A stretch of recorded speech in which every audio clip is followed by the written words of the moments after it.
dia akan kesulitan jadi warga negara Indonesia. Seorang warga negara Indonesia hanya boleh memiliki satu kewarganegaraan.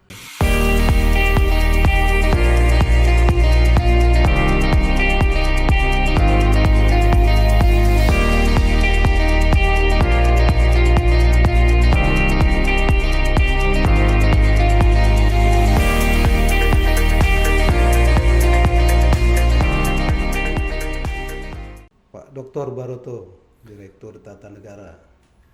Selamat pagi Pak Ali. Pagi. Gimana kabarnya Pak? Alhamdulillah.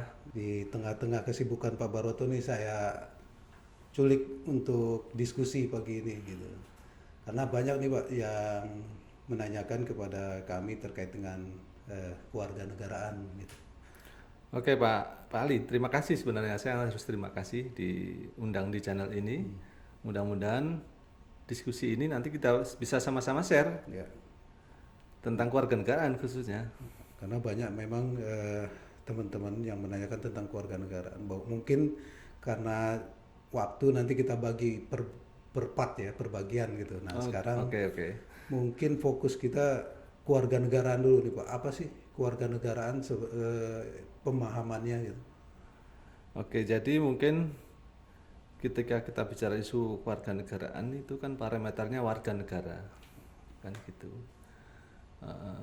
Kemudian ini kan bukan isu yang baru kalau kewarganegaraan. Undang-undang saja sudah sejak 2006.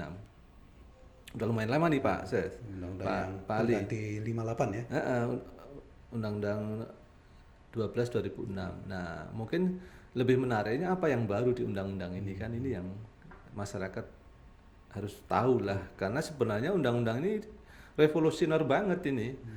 Banyak perubahan, terus banyak kemajuan.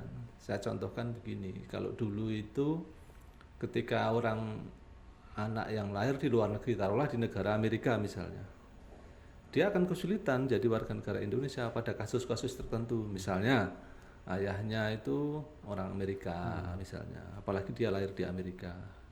Kan ini ironis, ibu kandungnya Indonesia, anaknya menjadi warga negara asing. Nah, kan gitu. Nah, itu rejim yang apa? Yang dulu, undang-undang yang lama yang dulu, ya. Yang tahun 1958 ya. Ya. Nah, sekarang di Undang-Undang 12 2006 tidak demikian. Sudah dilindungi sekali. Prinsip dasarnya sekarang nih Pak Ali, prinsip dasarnya ketika salah satu orang tuanya ini adalah warga negara Indonesia, sudah dijamin anak tersebut adalah WNI.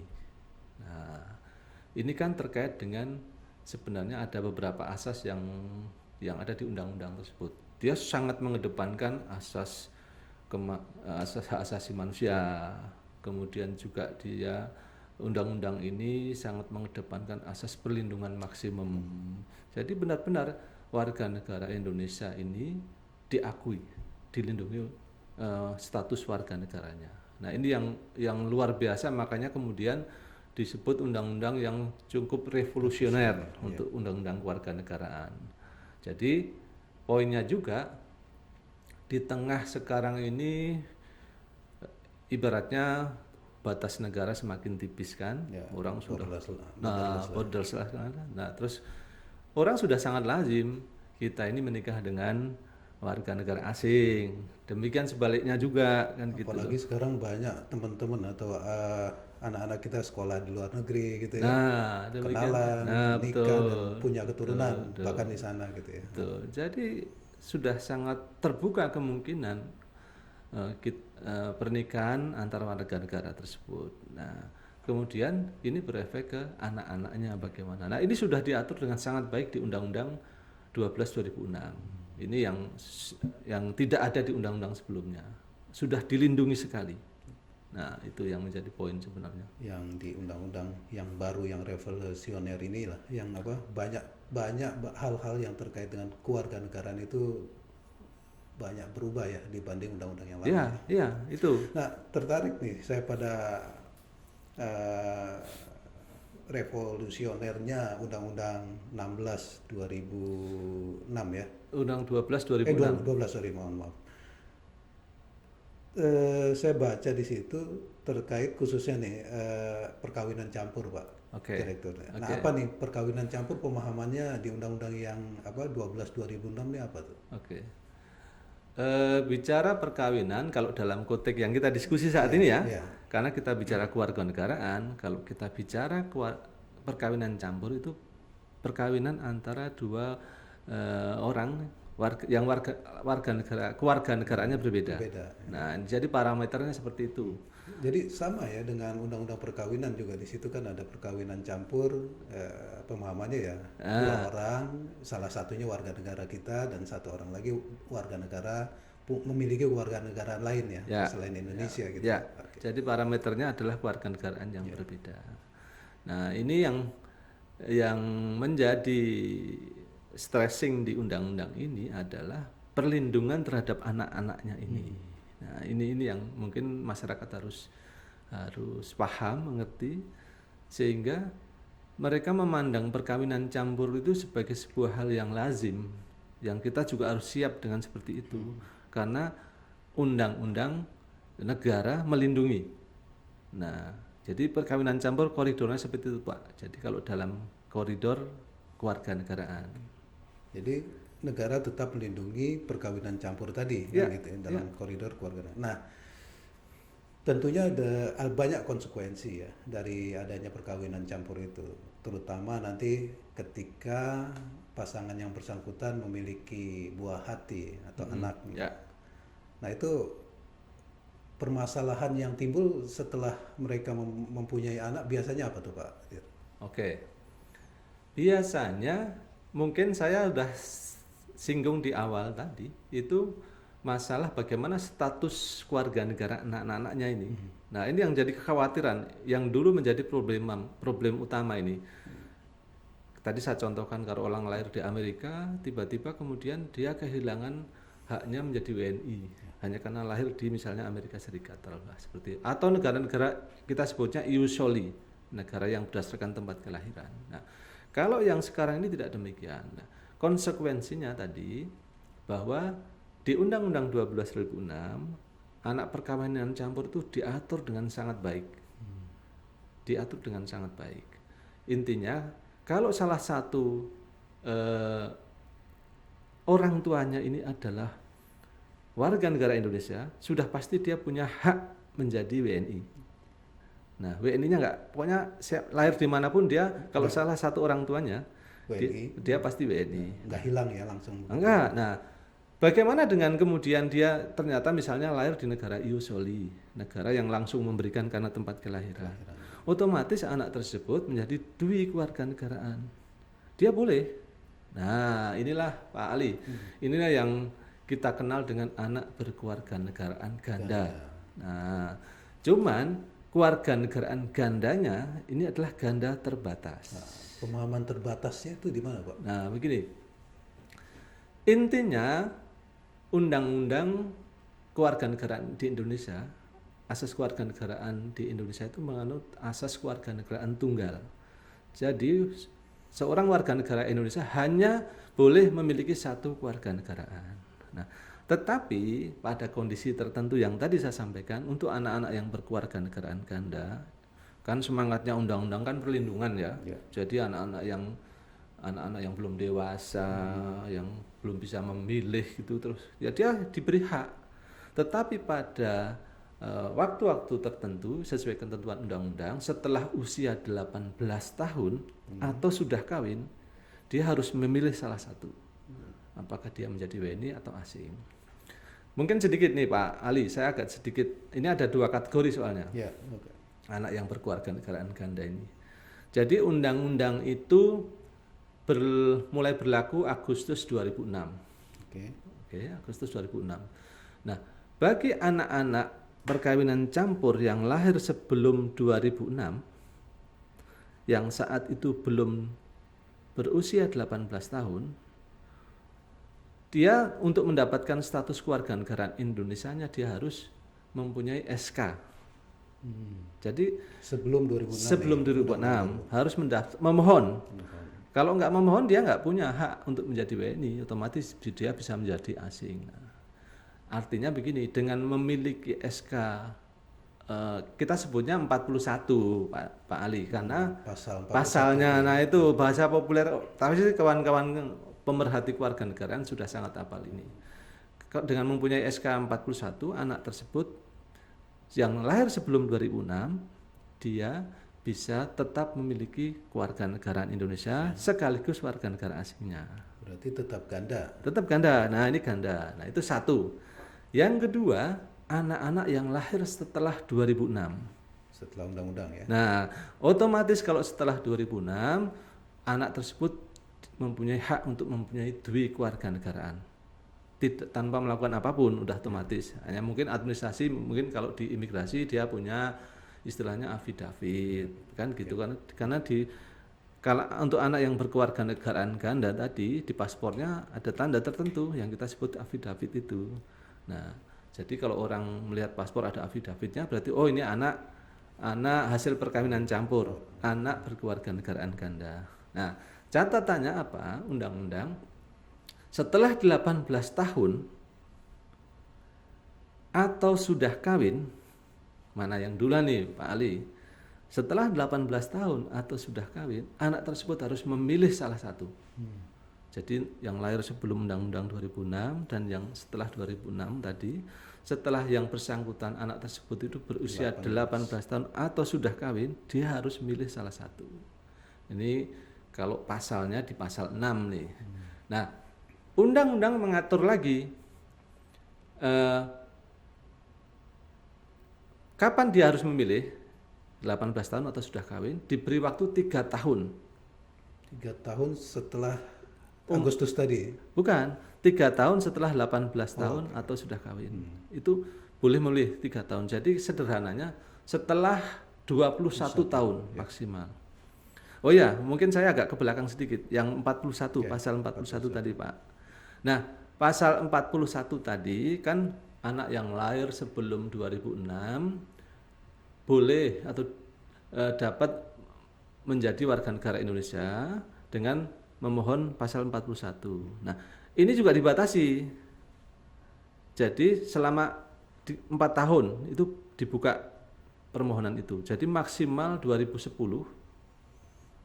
itu permohonan 41 masih dibolehkan. Jadi setelah 2010 ke bawah sudah tidak ada lagi permohonan. 41 yang sebelum itu ya, sebelum undang-undang itu ya. Nah itu. Artinya sekarang udah nggak ada lagi. Sudah ada, yang 41 tidak ada lagi. Nah ini yang jadi nanti mungkin bicara permasalahan ini yang jadi masalah nanti. Nah ini yang jadi masalah.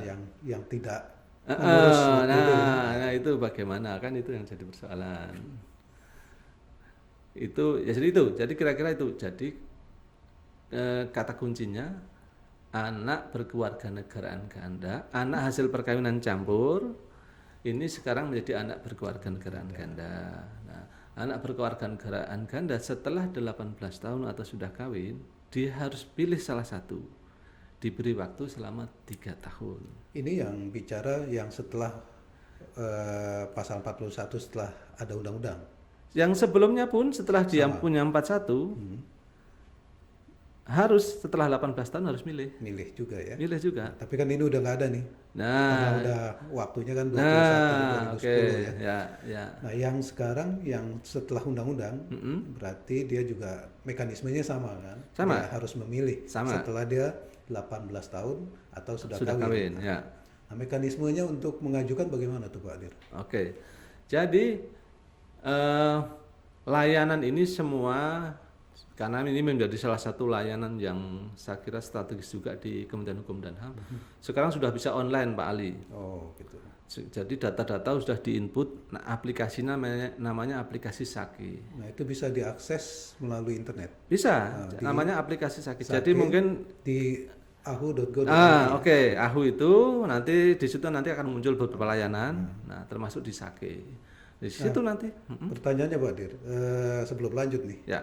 Yang akses itu apakah bisa orangnya atau harus melalui misalnya contohnya harus melalui kedutaan kah atau melalui ya contoh notaris misalnya gitu ya. Apa dia harus bisa sendiri? Bisa sendiri. Karena data-data kan data pribadi ya sifatnya, data pribadi. Kan dia orang yang melakukan pilihan itu kan sudah 18 tahun Pak Ali. Ya. Jadi otomatis sudah paham kan gitu. Terus data-datanya sudah data-data pribadi dia.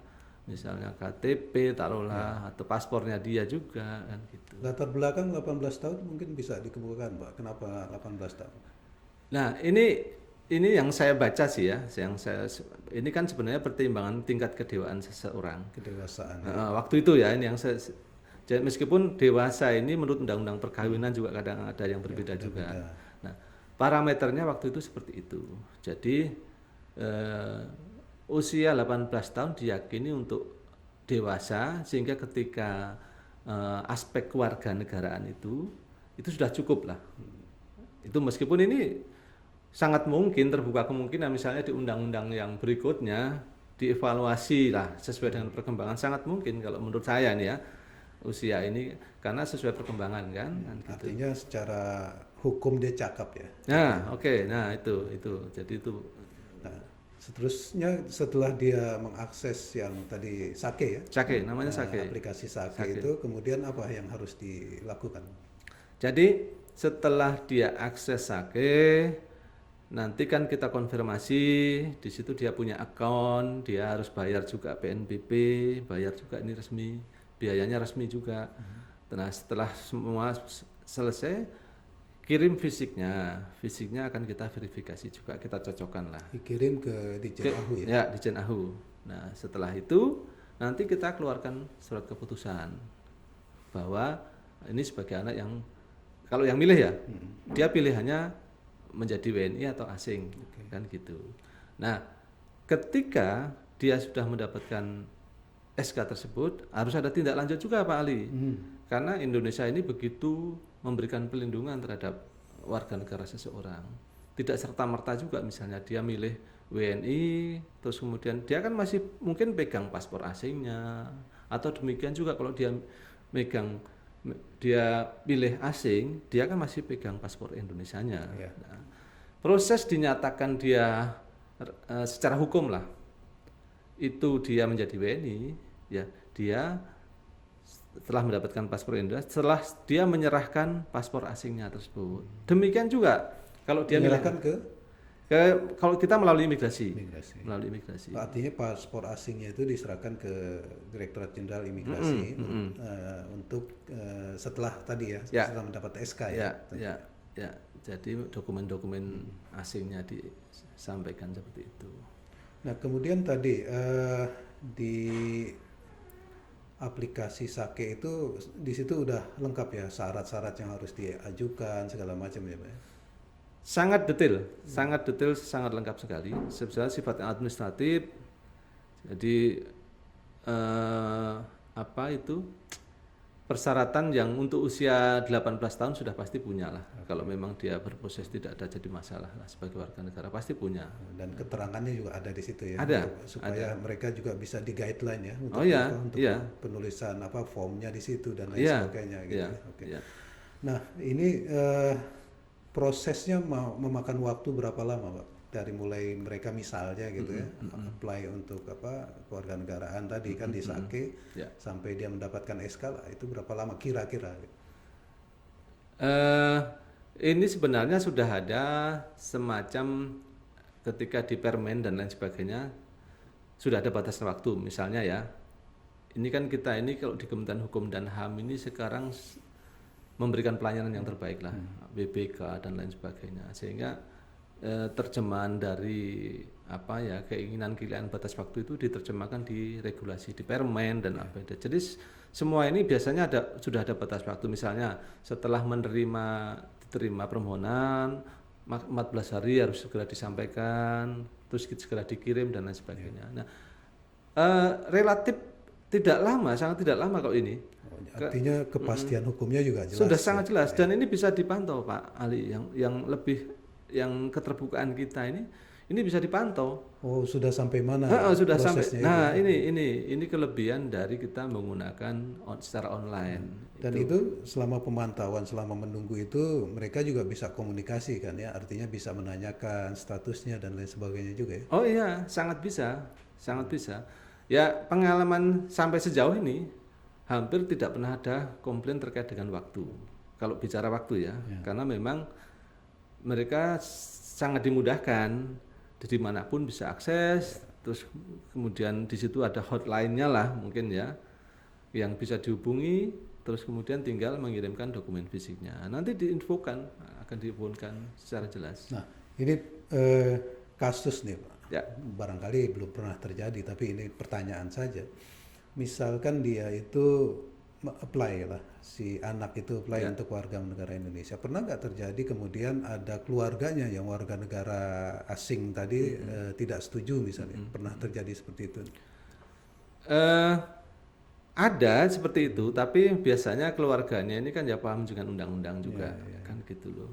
Mereka sangat misalnya lah warga negara asing, jangan dong menjadi WNI dan lain sebagainya. Atau sebaliknya juga, biasanya sih kalau warga negara Indonesia itu mereka ya tetap pengen balik lagi ke Indonesia. Tapi pada kondisi tertentu misalnya orang tuanya yang satu janganlah, atau mungkin dia sedang pendidikan dan sebagainya. Sangat mungkin terjadi. Tetapi sekali lagi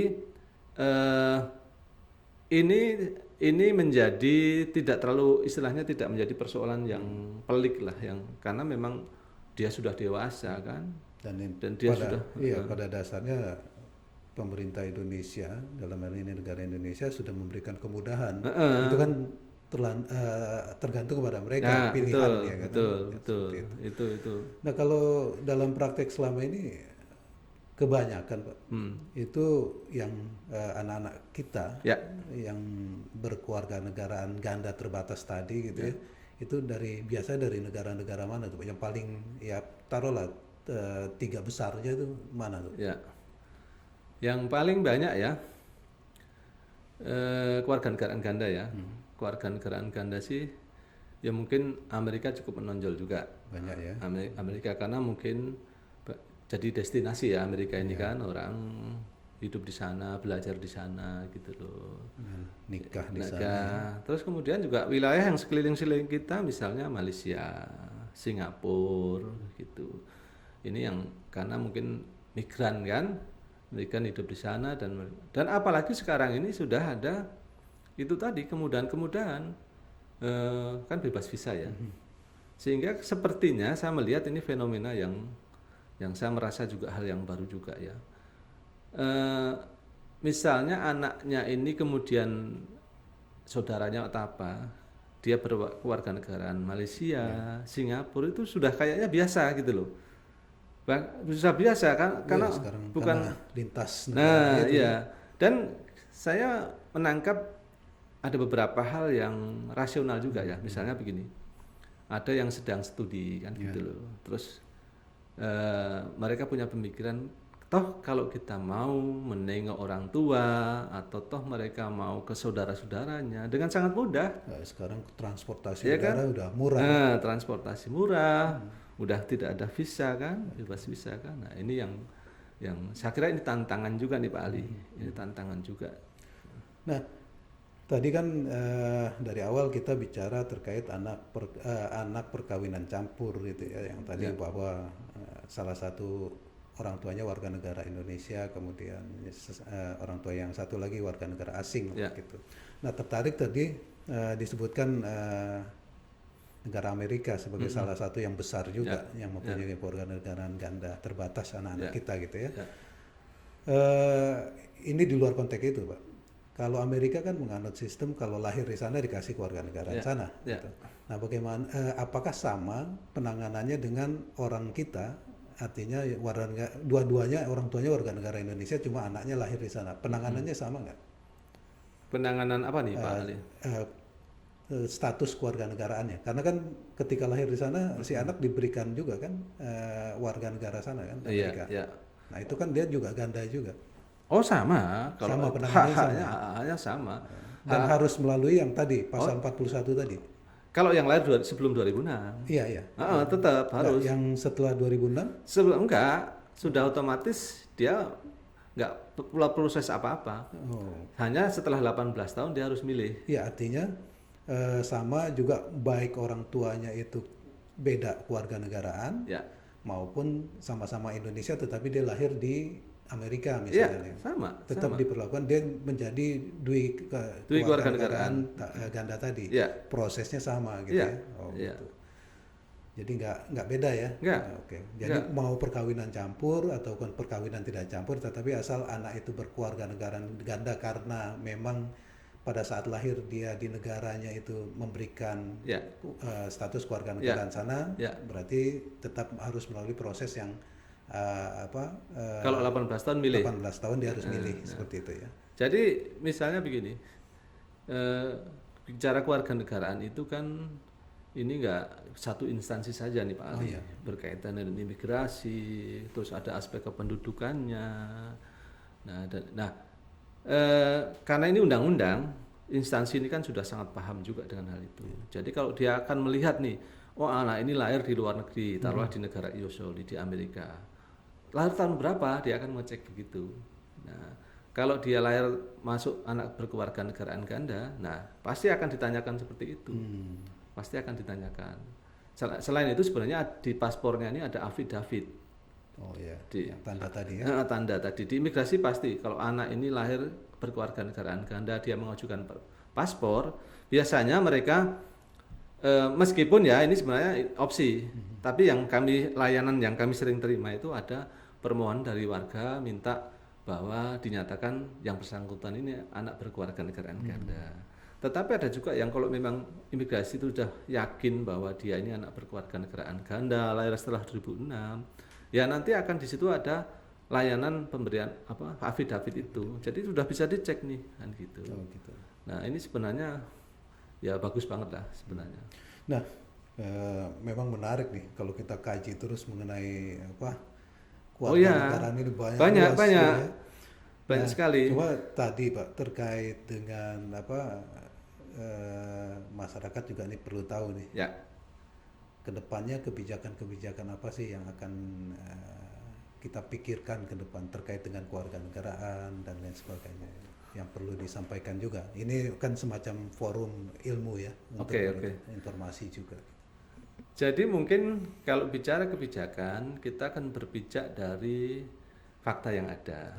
Kita bicara fakta yang ada itu ada memang yang sudah baik-baik lah, tetapi juga tidak menambah kemungkinan juga tidak kita menghilangkan juga bahwa ada persoalan-persoalan, kan gitu.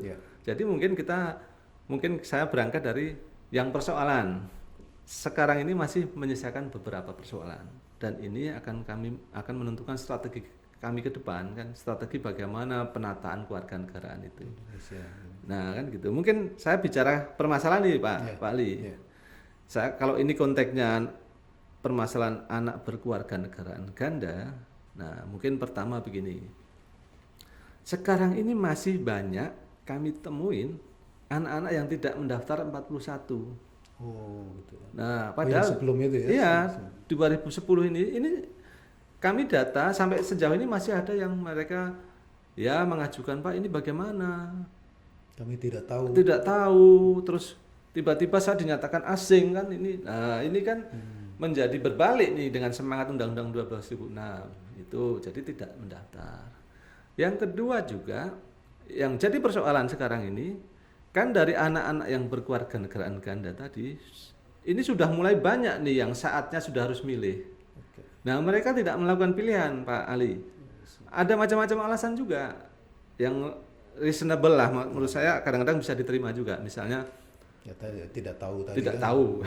Nah, terus kemudian ada juga yang tahunya telat. Telat. Terus kemudian juga mereka ini sedang studi di luar negeri nih. Ya kan? Tinggal berapa tahun belum selesai nih. Sementara dia udah 21 tahun. Kan dia harus milih WNI. Ketika dia milih WNI ya beasiswanya di close lah kan gitu. Karena bukan warga negara sana lagi. Nah, itu kan persoalan. Itu yang jadi persoalan. Jadi ini cukup yang menjadi hal yang kita perhatikan karena apa? Pertama, belum ada solusi karena ini Undang-Undang 12.006. Memang itu ketentuan undang-undang kan gitu. Faktanya kalau dia tidak mendaftar 41, dia tidak melakukan pilihan itu diperlakukan sebagai orang asing, dia menjadi asing. Dan ini kita menjadi sangat ironis gitu loh. Ini hak asasi manusia juga. Yang kedua juga warga negara kita sebetulnya turunan kita. Betul. Atau juga mungkin kadang-kadang kita ini berpotensi kehilangan juga mereka ini SDM ini. Mereka SDM kadang-kadang Unggul ya? unggul juga. Nah, ini yang jadi problematika saat ini. Sementara koridornya, rezimnya masih Undang-Undang 12.006 yang masih menganut asas kewarganegaraan tunggal. Nah, ini yang kita hadapi, masih ada permohonan itu. Nah, ini sedang kita kaji. Mungkin kalau bicara apa strategi yang dilakukan ya, kita akan lakukan mungkin upaya melalui regulasi. Dengan regulasi tetap koridornya Undang-Undang 12.006. Jadi tetap ini yang kanan undang-undang, level undang-undang yang tentunya susah lah untuk. Ya. Atau mungkin saja undang-undangnya diubah kan? Nah, ini menarik juga ini Pak Ali agak segera men-challenge juga ini masyarakat karena undang-undang sangat mungkin juga ya. Dan wacana itu ya kita sedang inventarisir juga karena sejak pemberlakuan Undang-Undang 12.006 meskipun itu sebagai undang-undang yang revolusioner, tetapi dalam prakteknya yang masih menyisakan 1, 2, 3 persoalan.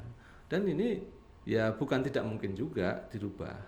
Nah, selama belum dirubah nih Pak Ali, ya kita menyisir di undang-undang di bawahnya dulu. Ya, sifatnya mungkin kemudahan-kemudahan, misalnya dari yang persyaratannya dulu agak rumit lah, memberatkan, ya kita peringat. Khusus untuk yang ini ya, untuk yang telat tadi ya. Atau mungkin biayanya yang mahal, yang dulu sudah ada PNBP tadi ya kita kurangi atau apapun. Nah, ini sedang kita proses, sedang kita kaji. Ya tentunya mudah-mudahan ini menjadi ya solusi. Saya pikir juga sosialisasi secara intens ya perlu juga dilakukan agar nanti ya barangkali ke semua negara ya, yang terutama yang banyak juga anak-anak kita yang berkewarganegaraan ganda di sana gitu. Nah ini saya rasa salah satu jalur untuk melakukan sosialisasi agar nanti kan ini kan anak-anak yang tadinya sudah lewat ya tadi udah 18, sudah 21 belum daftar ataupun yang tadi dengan alasan yang memang bisa reasonable diterima agar bisa juga daftar. Saya rasa itu bagus juga. Jadi yang saya karena memang saya cukup lama lah di menangani bidang-bidang kewarganegaraan, yang saya merasa bahwa ini tahapan sosialisasi ternyata tidak boleh kendor nih ternyata. Ini benar Pak Ali tadi. Ternyata tidak, saya pikir kan sudah sejak 2006 ya. Tetapi saya sampai saat ini masih menemui orang-orang yang karena ketidaktahuan. Nah, itu karena ketidaktahuan. Yang kedua juga karena dinamikanya luar biasa, persoalan di luar ini. Aturan berubah, ya kan? Terus kita ini kadang-kadang berhadapan dengan sistem kewarganegaraan dari negara asing yang berbeda, yang berbeda kan, yang mereka dinamis juga gitu loh. Nah ini kalau kita tidak kawal, masyarakat ya tentunya akan tertinggal. Belum lagi sifat manusia yang cuek. Nah betul. Nah ini giliran ada masalah baru kita urus, misal seperti itu juga banyak juga ya banyak sekali. Dan sekali lagi nih kewarganegaraan ini mungkin untuk di sesi ini mungkin nggak cukup juga nih Pak Ses, Pak Ali, karena di situ nanti misalnya begini, kalau kita tidak bisa melindungi dengan baik tadi, untuk yang tadi saja terancam kehilangan. Nah ini kalau yang dia tidak melakukan pilihan, belum lagi orang yang terancam kehilangan karena faktor yang lain. Contohnya ada? Oh ada. Ini kalau tadi kan faktor lain misalnya tadi misalnya banyak yang mas punya lebih dari 2 paspor, ya kan? Jadi kalau saya harus menyinggung isu kehilangan, mungkin saya singgung ini sudah sangat jelas. Lagi. Nah, ya kan? Sesi lain ya. Nah, itu mungkin itu menarik. Tapi itu menarik. Untuk kehilangan itu menarik, Pak Ali. Karena kehilangan kewarganegaraan. Menarik sekali ini. Mungkin nanti kita bahas lagi nih. Nah, boleh. Ini saya tertarik ini karena memang ini dengan itu tadi ya, batas negara yang semakin tipis, faktor ini menjadi penting. Dan konsep kehilangan ini kan begini, ada yang sadar, ada yang tidak sadar kehilangan, ada yang memang sadar dia pengen hilang. Nah, ini yang mungkin istilahnya pelepasan kan.